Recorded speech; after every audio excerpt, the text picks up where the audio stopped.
വീട്ടിലൊന്നുമില്ലാത്ത സമയത്ത് വളരെ എളുപ്പത്തിൽ ഉണ്ടാക്കാൻ പറ്റുന്ന ഒരു റെസിപ്പിയാണ് രസം റൈസ്. അപ്പം അതിന് വേണ്ടിയിട്ട് നിങ്ങൾ ആദ്യം കുറച്ച് അരിയും പരിപ്പും കൂടി ഒന്ന് വെള്ളത്തിലിട്ട് സോക്ക് ചെയ്ത് വെക്കണം, അരമണിക്കൂറെങ്കിലും. പിന്നെ നമുക്ക് വേണ്ടത് മെയിനായിട്ട് ഇഞ്ചി, വെളുത്തുള്ളി, അതുപോലെ എൻ്റെ ഫ്രിഡ്ജ് തപ്പിയപ്പോൾ കുറച്ച് മല്ലിയിലയും കിട്ടി, പിന്നെ തക്കാളി. ഇത്രയും സാധനമാണ് വേണ്ടത്.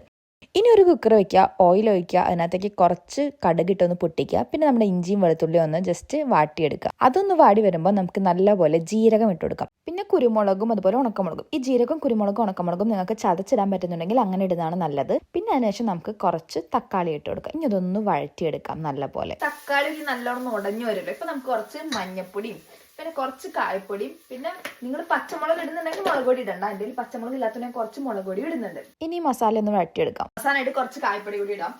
ഈ മസാലയുടെ പച്ചമുളക് മാറി വരുമ്പോൾ നമുക്ക് ഇനി കുറച്ച് പുളിവെള്ളം ഒന്ന് ഒഴിച്ചെടുക്കാം. ഇനി ഇത് നല്ലപോലെ വാടി വരുമ്പോൾ നമുക്ക് ആ പുളിവെള്ളം ഒഴിച്ചു കൊടുക്കാം. പിന്നെ കുറച്ച് ഉപ്പ് ഇട്ട് മല്ലിയില ഇട്ട് വയ്ക്കാം. പിന്നെ അതിനുശേഷം നമുക്ക് നേരത്തെ എടുത്ത് വെച്ചാൽ ആ അരിയും പരിപ്പും ഇട്ട് കൊടുക്കാം. എന്നിട്ട് നിങ്ങളുടെ അരിക്ക് എത്ര ഗ്ലാസ് വെള്ളമാണോ വേണ്ടത് അത് ഒഴിച്ചു കൊടുക്കുക. അതായി കഴിഞ്ഞൊരു വിസിൽ വന്നു കഴിഞ്ഞാൽ അതേ നമ്മുടെ രസം റൈസ് റെഡി. ഇതുപോലെ കിടിലൻ റെസിപ്പീസിന് വേണ്ടിയിട്ട് എൻ്റെ പേജ് സബ്സ്ക്രൈബ് ചെയ്യാൻ മറക്കാം.